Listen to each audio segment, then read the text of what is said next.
On our second Movie Night Adventure season, we've covered quite a bit of ground, from The Wizard of Oz to The Treasure of the Sierra Madre, Kurosawa's The Hidden Fortress, Fitzcarraldo, and Romancing the Stone. Tonight we're going to end this month with one of the greatest films ever made, Lawrence of Arabia.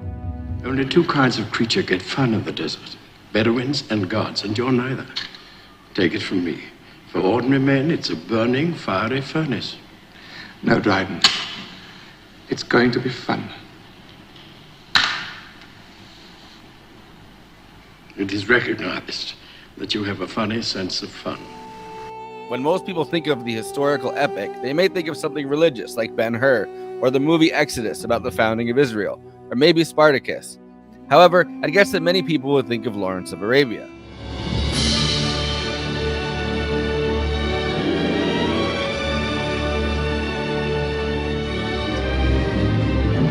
It's been one of the most influential, sprawling epics of all time, even influencing our science fiction from Dune to Star Wars, and films like Scorsese's Last Temptation of Christ.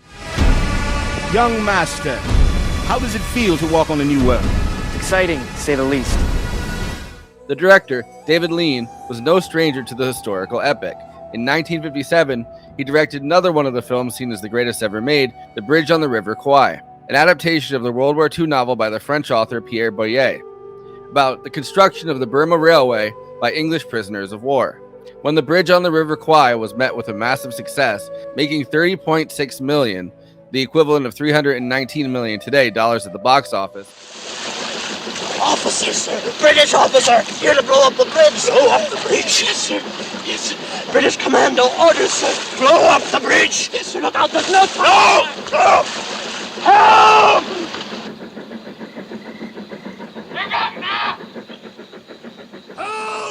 The British director was asked if he had any other ideas. The story of T.E. Lawrence, the British archaeologist turned military officer who helped spark the Arab revolt against the Ottoman Empire during World War I, was an insanely popular British legend that had long been considered impossible to make it to a film after a dozen attempts had failed.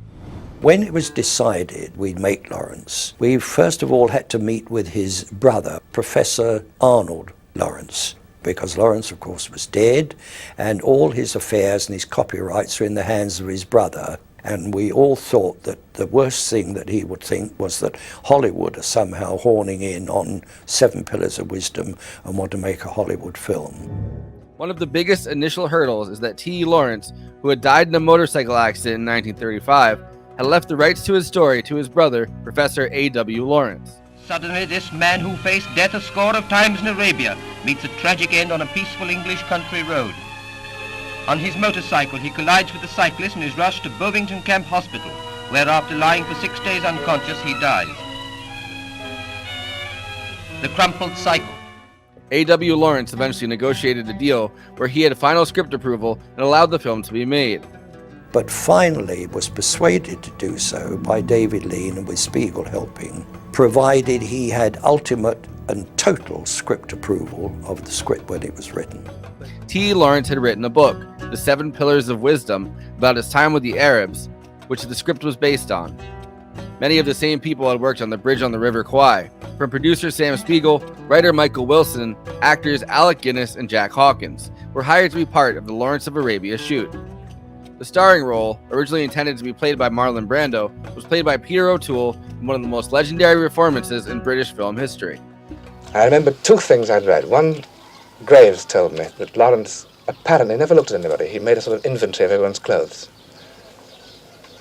But Kennington, the sculptor who sculpted him a lot and did all the illustrations for Seven Pillars, said this remarkable thing which I'd never understood before, which was that Lawrence reminded him of a middleweight boxer. Most of the Arab characters, from Alec Guinness's Prince Faisal to Anthony Quinn's Auda Abu Taib, were played by non-Arab, non-Middle Eastern actors.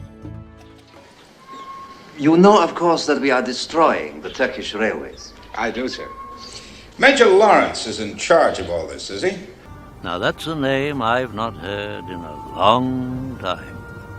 A long time. Well, your people do think very highly of Major Lawrence, though. Well, of course I know him. He's me. The one important character played by a Middle Eastern actor in the film was Sharif Ali. This was a composite character that was played by Egyptian actor Omar Sharif. because they did not ever conceive of actually thinking, is there an Arab who could play this Arab? On the British side, Claude Rains, known for the Invisible Man and the conniving Captain Renaud in Casablanca, played Mr. Dryden of the Arab Bureau, another conniving, dishonest character. And Jack Hawkins played the General Edmund Allenby. The filming took place in Jordan and Syria. Over 1,000 people between the crew and cast helped out with the desert shoot.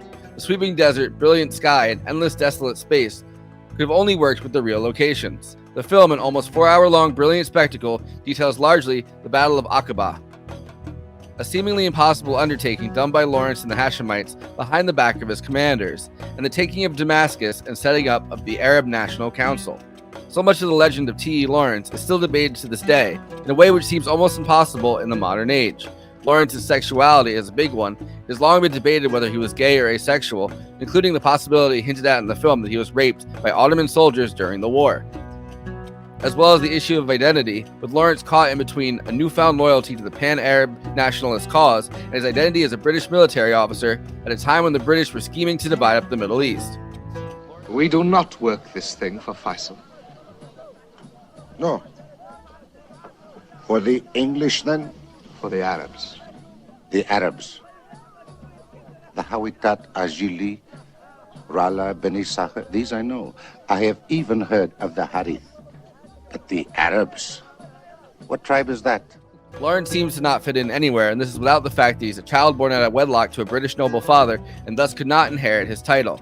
The film itself also deals with the various versions of Lawrence's character. Yes, it was my privilege to know him, and to make him known to the world. He was a poet, a scholar, and a mighty warrior. Thank you. He was also the most shameless exhibitionist since Barnum and Bailey. Was he an earnest, heroic pan-Arabist? A shameless, intriguing exhibitionist? These questions are debated from the beginning when you see him die in a motorcycle accident. During the shoot in the desert, Peter O'Toole broke his thumb and hurt his hand when he punched through a window while drunk, dislocated his spine, fractured his skull, was bitten by a camel, tore his groin muscle, and was almost killed being thrown by a camel during the shoot. Lawrence of Arabia stands out as one of the most impressive, spectacular, and technically masterful cinematic achievements in history. It won Best Picture and Best Director, Best Color Cinematography, Best Sound, Best Original Score, Best Art Direction at the 1963 Oscars.